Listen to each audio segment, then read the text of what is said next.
दोस्तों, DNS tutorial के part 4 में आपका स्वागत है। यहाँ पर हम लोग डिस्कस करेंगे कि डीएनएस को बैकअप कैसे करेंगे और उस बैकअप को रिस्टोर कैसे करेंगे। डीएनएस को बैकअप लेने के लिए ये जानना ज़रूरी है कि आपका डीएनएस स्टैंड अलोन है या एडी इंटीग्रेटेड है, बिकॉज दोनों ही कंडीशंस में जो प्रोसेस होगा बैकअप करने का और रिस्टोर करने का वो अलग अलग होगा। तो चलिए सबसे पहले बात करते हैं, अगर आपका डीएनएस स्टैंड अलोन है, कहीं किसी एडी से इंटीग्रेटेड नहीं है, तो आप उसका बैकअप कैसे करेंगे। मैं एक मशीन पे जा रहा हूँ। ये स्टैंड अलोन मशीन, यहाँ पे जो डीएनएस है स्टैंड अलोन है। ये डीएनएस मैनेजर मैंने ओपन किया। तो इस सर्वर 1 मशीन पे आप देख रहे हैं यहाँ पर एक जोन बना हुआ है abc.com, और इसमें कुछ रिसोर्स रिकॉर्ड बने हुए हैं ए सेल्स वगैरह। तो इन इस जोन के लिए जो फाइल होती है जहाँ पर ये स्टोर्ड है, ये एक पर्टिकुलर फाइल है जहाँ पे स्टोर्ड है, वो मैं आपको दिखा रहा हूँ कहाँ पर है। सी ड्राइव में आप जाएंगे, विंडोज़ में जाएंगे, सिस्टम 32 में जाएंगे, और इसमें डीएनएस करके एक सब फोल्डर होगा, यहाँ पर आप जाएंगे। यहाँ पर जोन के नाम से एक फाइल बनी होगी, आप देख रहे हैं जोन का नाम abc.com है। तो इस जोन की जो फाइल होगी जहाँ पे ये सारा जोन स्टोर्ड होगा, उसका नाम होगा abc.com.dns। तो अगर आप इस फाइल को बैकअप कर लेते हैं और कहीं पर भी स्टोर कर देते हैं, वो सेम मशीन पे स्टोर करें या एक्स्ट्रा प्रिकॉशन के लिए किसी नेटवर्क शेयर पर स्टोर करें या किसी डिफरेंट फिजिकल लोकेशन पे स्टोर करें, तो जहाँ पर भी आप इसे स्टोर करना चाह रहे हैं आप स्टोर कर सकते हैं। जैसे मैं इसे स्टोर कर रहा हूँ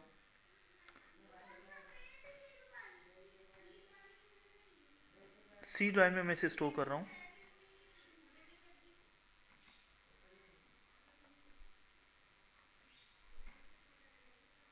ठीक है, तो ये आप देख रहे हैं abc.com.dns।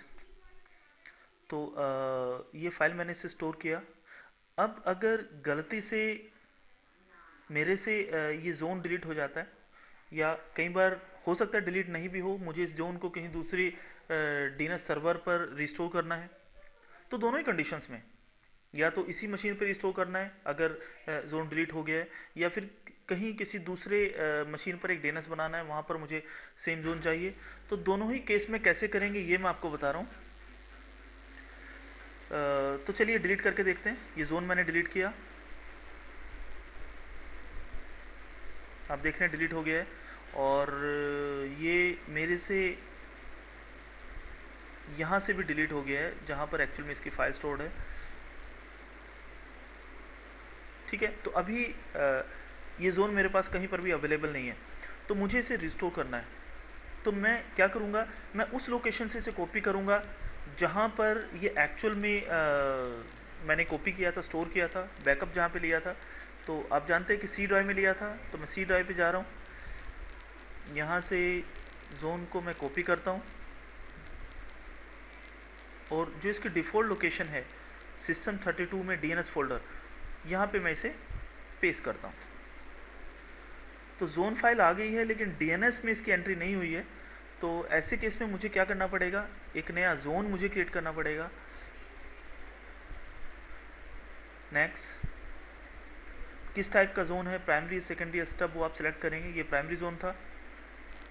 जोन का नाम abc.com, वो सेम नाम से आप रिस्टोर करना चाह रहे हैं या किसी दूसरे नाम से, जनरली सेम नाम से ही करते हैं। तो abc.com मैंने लिखा। नेक्स्ट, अभी ये दो ऑप्शंस आपके सामने हैं। ये पूछ रहा है कि क्या आपको ये फाइल नई फाइल बनानी है abc.com डीएनएस के नाम से। अगर ये नई फाइल आप बनाएंगे तो पुराना डेटा रिस्टोर नहीं होगा हमें, बिकॉज पुराना डेटा रिस्टोर करना है। तो मैं use this existing file select करूँगा। अब ये फाइल आप लोग जानते हैं कि ऑलरेडी डिफ़ॉल्ट लोकेशन पे स्टोर्ड है, तो मैंने नेक्स्ट किया और नेक्स्ट किया फिर से और फिनिश किया। तो ये आप देख रहे हैं abc.com जोन क्रिएट हो गया है, और इसमें सारे रिसोर्स रिकॉर्ड्स वो अवेलेबल हैं जो पहले थे। तो इस तरह से हम किसी स्टैंड अलोन डीएनएस का बैकअप ले सकते हैं और उसे रिस्टोर कर सकते हैं। चलिए वापस जाते हैं और बात करते हैं अगर ये जोन आपका एडी इंटीग्रेटेड है तो कैसे करेंगे।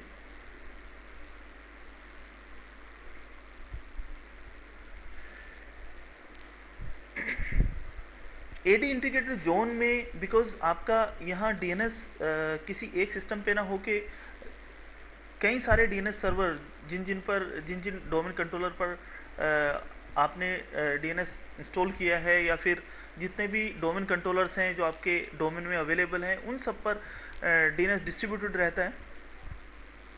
तो इसलिए सबसे पहले ये फाइल हमें जो जोन की फाइल है जैसा आपने स्टैंड अलोन में देखा यहाँ पर भी होती है लेकिन किसी एक मशीन पे ना होकर वो डिस्ट्रीब्यूटेड रहती है। तो हमें डीएनएस सीएमडी यूज़ करके ये फाइल एक्सपोर्ट करानी पड़ेगी। तो चलिए देखते हैं कैसे करते हैं। मैं एक मशीन पे जा रहा हूँ। ये सर्वर 2 मशीन आप देख रहे हैं। ये यहाँ पर एडी इंटीग्रेटेड डीएनएस है।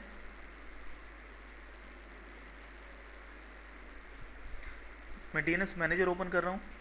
यहाँ पे इस कंसोल में आप देख रहे हैं ये एक जोन बना हुआ है जैसे orange.com, एक apple.com भी है लेकिन मैं orange.com का बैकअप लेना चाह रहा हूँ। तो मैं क्या करूँगा, मैं कमांड प्रॉम्प्ट से कमांड में दे सकता हूँ या फिर चाहूँ तो मैं पावर शेल यूज़ कर सकता हूँ। मैं पावर शेल यूज़ कर रहा हूँ।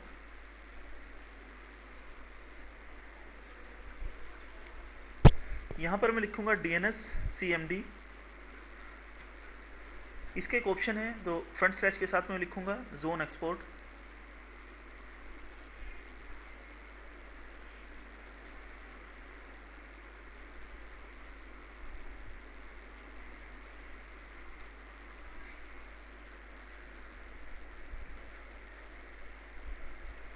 फिर आपको जोन का नाम लिखना पड़ेगा जिसे एक्सपोर्ट करना है। तो आप यहाँ स्क्रीन पर देख रहे हैं orange.com है तो यही नाम मैं लिखूँगा।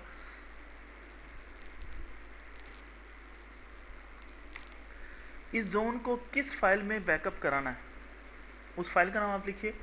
जैसे मैं इसे बैकअप कराना चाह रहा हूँ orange.com.dns के नाम से।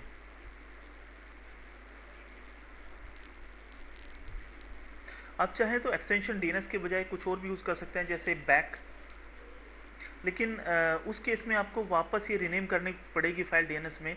तो इसलिए बेटर ये डायरेक्टली आप DNS एक्सटेंशन ही यूज़ करें जिससे कि आपको रीनेम करना नहीं पड़ेगा। रीनेम करने से आप बच जाएंगे। तो ये कमांड मैंने लिखा, एंटर किया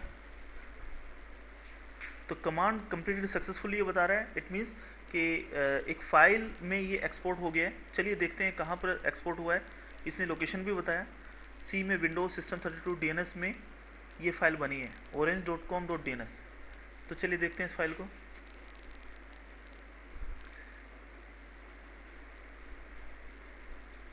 सी ड्राइव, विंडोज system32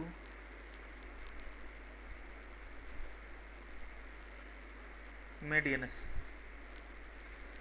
यहाँ पर आप देख रहे हैं स्टैंड अलोन DNS के केस में ये फाइल ऑटोमेटिकली यहाँ पर क्रिएट हो जाती थी, लेकिन अगर एडी इंटीग्रेटेड DNS है तो उस केस में नहीं होगी।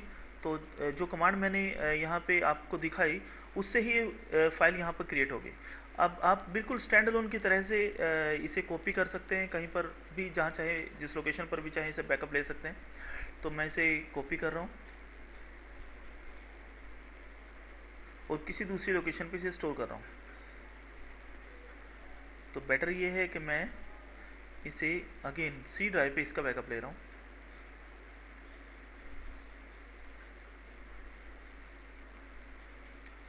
ठीक है। तो अब अगर ये डोमेन आपसे डिलीट हो जाता है,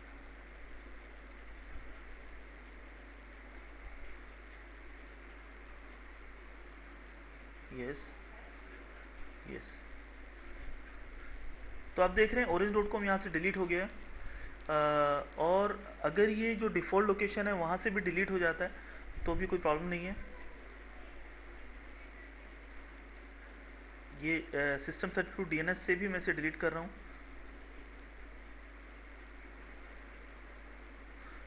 तो अभी अगर आपको रिस्टोर करना है तो वापस आप सी ड्राइव पे जाएंगे। जहाँ पर भी आपने इसे सेव किया है, इस फाइल को रिस्टोर करेंगे सबसे पहले।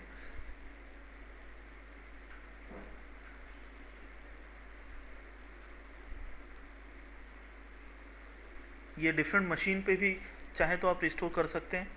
कोई नया जोन आप बनाना चाह रहे हैं, उसमें सेम रिकॉर्ड आपको चाहिए, तो वहाँ पे भी आप इसे रिस्टोर कर सकते हैं।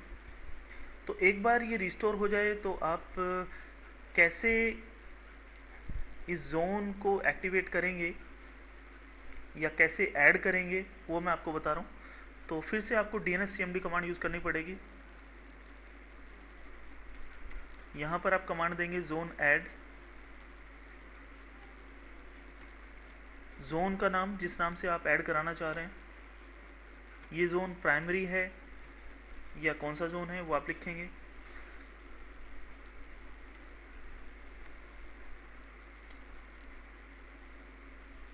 और फाइल का नाम आप लिखेंगे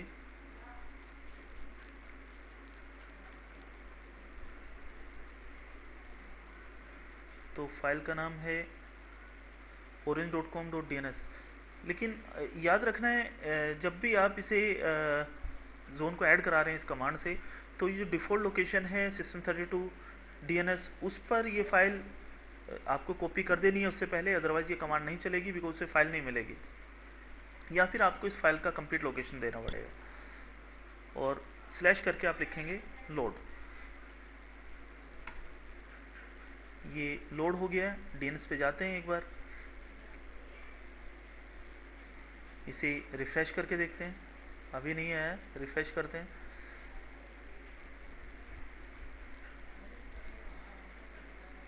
तो आप देख रहे हैं orange.com यहाँ पर आ गया और सारे रिसोर्स रिकॉर्ड्स इसमें आ गए।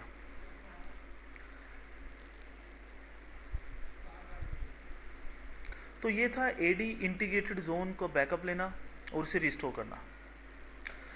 नेक्स्ट पार्ट में हम देखेंगे कि DNS को कैसे ट्रबल शूट करना है, लेकिन उसके लिए आपको DNS पार्ट 5 वीडियो देखना पड़ेगा। Thank you.